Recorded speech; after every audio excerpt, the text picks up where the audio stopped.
திருப்பாவையின் 17வது பாடல். இப்பாடலிலே புராண செய்தியையும் ஆண்டாள் இணைத்திருக்கிறார். அழகிய சொல்லாட்சி அமைந்திருக்கிறது. வழிபாட்டு முறையின் படிநிலைகள் அமைந்திருக்கின்றன. ஆலயம் என்பது ஏதோ உள்ளே விரைவாக சென்று விட்டு விரைவாக திரும்புவதற்கான இடமல்ல. வழிபாட்டு தலங்களை நாம் மன அமைதிக்காக பயன்படுத்த வேண்டும். இறைவனுக்கு நன்றி சொல்வதற்காக பயன்படுத்த வேண்டும். நான் இந்த உலகத்தில் பிறந்து பிற உயிரினங்களுக்கு எப்படி நன்மை செய்தேன் என்பதை சிந்திப்பதற்காக பயன்படுத்த வேண்டும்.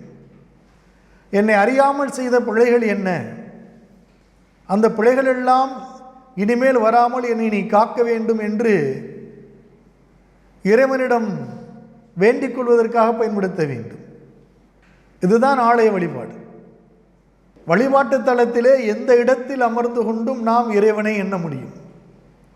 இறைவனை உள்ளத்திற்குள் தரிசிக்கின்ற உயர்ந்த பண்பை மனிதகுலம் உருவாக்கி கொள்ள வேண்டும்.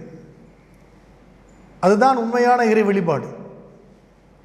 நமக்குள் இறைவன் இருக்கின்றான் என்று நம்புகின்ற பொழுதுதான் நாம் நற்பண்புகளை பின்பற்றுவோம், நற்செயல்களை நாம் செய்வோம். இறைவன் எங்கோ ஒரு இடத்தில் இருக்கின்றான், வேறு இடத்தில் நாம் செய்வதெல்லாம் இறைவனுக்கு தெரியாது என்று நினைத்து கொண்டு இறைவனிடம் சென்று நான் நன்மைதான் செய்து கொண்டிருக்கிறேன் என்று கூறினால் அவன் யாதும் அறிந்தவன்.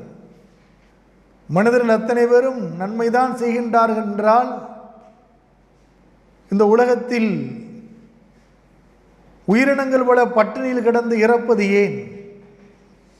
பல உயிரினங்களின் உயிர்களுக்கு தீங்கு வருவது ஏன்?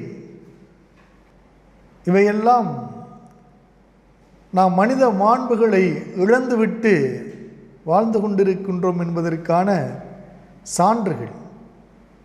அம்பரமே தண்ணீரே சோரே அறஞ்செய்யும் எம்பெருமான் நந்தகோபாலா எழுந்திராய் கும்பனார்க்கெல்லாம் கொழுந்தே குளவிளக்கே எம்பெருமாட்டி அசோதாய் அறிவுராய் அம்பரம் ஊடறுத்து ஓங்கி உலகளந்த உம்பர்கோமானே.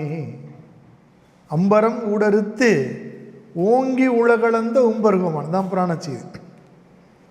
உறங்காது எழுந்திராய் செம்பொன் கழலடி செல்வா பழதேவா உம்பியும் நீயும் உறங்கேலோரெம் பாவாய். அம்பரமே தண்ணீரே சோரே அறஞ்செய்யும் எம்பெருமான் நந்தகோபாலா, எங்களுக்கு உணவை வழங்கி உடையை வழங்கி குடிப்பதற்கும் ஏனைய தேவைகளுக்கும் நீரை வழங்கி எப்பொழுதும் அறம் செய்து கொண்டே இருக்கின்ற எங்கள் தலைவனே நந்தகோபாலனே, நீ எழுந்திரு. கும்பனார்க்கெல்லாம் கொழுந்தி குல விளக்கே யசோதாய் அறிவுராய், இந்த பெண்கள் இனத்திற்கெல்லாம் தலைவியாக விளங்குபவளே, பூங்கொம்பு போன்றவளே, அழகிய தோற்றம் கொண்டவளே, ஒரு பூஞ்செடியின் கொழுந்து போன்றவளே. ஏன் கொழுந்துன்னு சொல்றாங்க? செடிக்கு ஒரு துன்பம் வருகின்ற பொழுது முதலில் வாடுவது கொழுந்துதான். இந்த பெண்களுக்கெல்லாம் யாருக்கு துன்பம் நேர்ந்தாலும் உன் முகம்தான் முதலில் வாடும். எங்கள் குலவிளக்கே யசோதை பிராட்டியே அரும்பண்பு கொண்டவளே எழுந்திரு. அம்பரம் ஊடறுத்து ஓங்கி உலகளந்த உம்பர்கோமானி. அம்பரம் என்பது விண்வெளி. இந்த விண்வெளியை இரண்டாக பிரிக்கின்ற வண்ணம் இந்த மண்ணிலே ஒரு பாதத்தையும் விண்ணிலே ஒரு பாதத்தையும் வைத்து ஓங்கி உலகளந்த பெருவடிவம் எடுத்து இந்த உலகத்தை அளந்தவனே தேவாதி தேவனே உம்பர்கோமானி எழுந்திரு.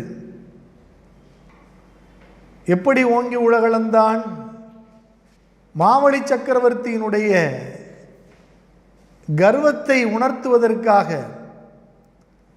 ஆணவத்தை உணர்த்துவதற்காக வாமனனாக அவதரித்தான் எம்பெருமான் நாராயணன். 3 அடி உயரம் உள்ளவனாக அவதரித்தான். தன் காலடிகளில் 3 அடி வேண்டும் என்று மாவலி சக்கரவர்த்தியிடம் கேட்டான். இந்த உலகமே எனதென்று கர்வம் கொண்டு வாழ்ந்தவன் மாவலி. அவன் இந்த உலகமே என்னுடையது, நீ குறைவாக கேட்கின்றாயே என்று பேசினான். இருப்பினும் 3 அடி தருகிறேன் என்று ஒப்புக்கொண்டான். அதுவும் 3 அடி உயரமுடைய வாமனனாகி எம்பெருமானின் அடிகளால் அளந்து கொள்வது என்று சத்தியம் செய்து கொடுத்தான். அதன் பிறகு பெருவடிவை எடுத்து இந்த பூமியை ஓரடியாகவும் வானத்தில் மற்றொரு அடியை வைத்து 2 அடிகளில் அளந்து விட்டார். 3வது அடி வைக்க இடமில்லை. அதனால் இந்த உலகத்தில் இருக்கின்ற பொருள்கள் நம்முடையவை அல்ல. நாம் சிறிது காலம் தங்கிவிட்டு செல்ல வந்தவர்கள்தான். இது நம்முடையது என்று கூறுவது ஒரு மாயை. எதுவும் நம்முடையதல்ல. இந்த உடலும் நம்முடையதல்ல, இந்த உயிரும் நம்முடையதல்ல. அதுதான் உண்மை. இந்த உடலில் எது வரும் எது போகும் என்பது நமக்கு தெரியாது, நம்மை மீறி நடக்கும்.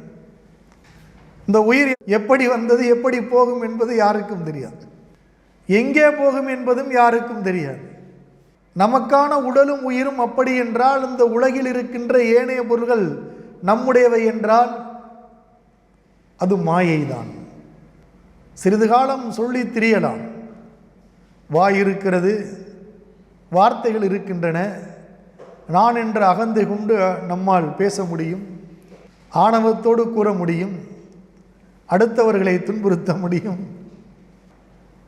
இறைவனுக்கே சதவிகித அடிப்படையில் பிரித்து கொடுக்கக்கூடிய வல்லமை மனிதனிடம்தான் இருக்கிறது. இதைவிட பேதமை வேறொன்றும் இல்லை. இறைவனிடம் சென்று நாம் செலுத்துகின்ற காணிக்கை பிறரை துன்புறுத்தி கொடுக்கின்ற அந்த காணிக்கையை வைத்துக்கொண்டு, அந்த பொருளை வைத்துக்கொண்டு இறைவன் என்ன செய்ய போகிறார்? எங்கேனும் அவர் இடம் வாங்கப் போகின்றாரா? இல்லை வேறு எங்கேனும் புனித பயணம் மேற்கொள்ளப் போகின்றாரா? அவருக்கு எதற்காக இந்த பொருள்? அப்பொருளை உயிர்களுக்கு வழங்கினால் இறைவனால் படைக்கப்பட்ட அந்த உயிர்கள் மகிழ்ச்சி அடையும்.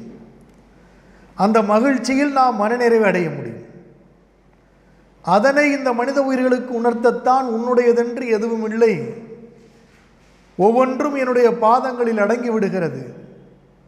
இதை உணர்ந்து உனதென்றதை மறந்து உயிர்களோடு மகிழ்ந்து வாழ கற்றுக்கொள். ஓங்கி உலகளந்த உம்பர்கோமான் செம்பொன் கடலடி செல்வா. பலதேவா, செம்பொன்னால் செய்யப்பட்ட வீரக்கடல்களை தன் திருவடிகளில் அணிந்து கொண்டவனே, பலதேவனே, நாராயணனுக்கு முன்னால் அவருடைய அண்ணனாக இருப்பவர். உம்பியும் நீயும் உறங்காது எழுந்திராய்.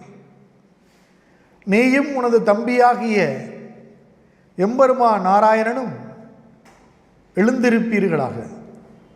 நாங்கள் உங்களை கண்டு வர வந்திருக்கின்றோம் என்று இந்த பாடலிலே ஆண்டாள் நாச்சியார் இறைவனை வழிபடுகின்ற படிநிலைகளாக அழகுற நமக்கு எடுத்து ஏம்பியுள்ளார்.